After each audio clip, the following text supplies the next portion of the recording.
What in the Philippines? Sweating like crazy.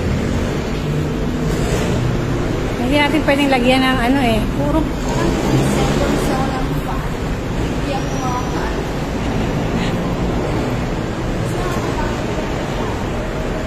Grabe ang init, no? My dad told me it's because of the heat in the Philippines. But so exhausting. We walked a long way, so. Ikaw eh, gusto mo ng Jollibee eh. Maglalakad ka, andito ang Jollibee. Dapat din tayo sa loob para may aircon. No, because hindi mo kahit dito may pawis. Oo nga, grabe yung pawis mo, oh. Buti lang maganda yung sunblock mo, oh. Waterproof. Hindi ko alam 1,000 actually. But it's like powder, but it's liquid. I don't know what to call it.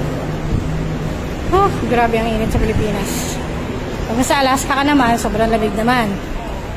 Diba sakto lang? Saan ba sakto? Hindi ka rin naman magtatagal sa malamig na lugar eh. Lamigin ka eh. Magja-jacket. Pwede kang makapal na damit. So, sakto lang. At pag mainit, mag-struggle kayo mo ganito. Init talaga. Grabe ang pawis mo. Butlig-butlig.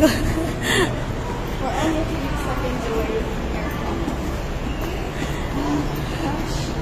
Sabi guys, 1 second talaga na wala. Ano po, wifi natin. Hindi ako baka. Nasira kasi yung ano mo eh, yung electric fan mo na electric. Kailangan na-overuse so sobrang init. Init talaga. Kahit kailan. Kailangan mong bumili ulit ng bago. Yung medyo ano, matibay talaga. Yung kaya yung ilang oras. Kasi yung ginagamit ko rin ay kung ulit gamitin. Ang init pa man din nun. Sira na. Kaya pinagtsagaan ko yung wifi. Exercise mo na din yan. Bakit ko man, hindi ko nagpapawis siya. Hindi ako pawisin eh. Hindi katulad mo, grabe. 4 na steps pa lang, pawis na pawis ka na. Malapit na tayo sa aircon.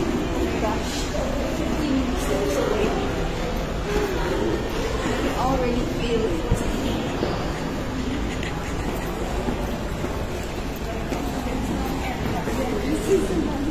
Sana, malapit ka na. O, sige, go!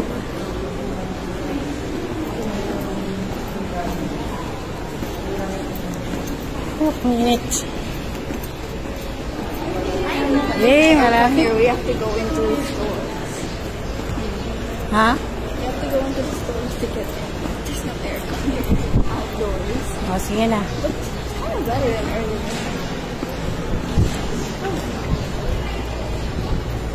Ay, sa wakas. Say bye-bye. Later naman ulit. Yun ba?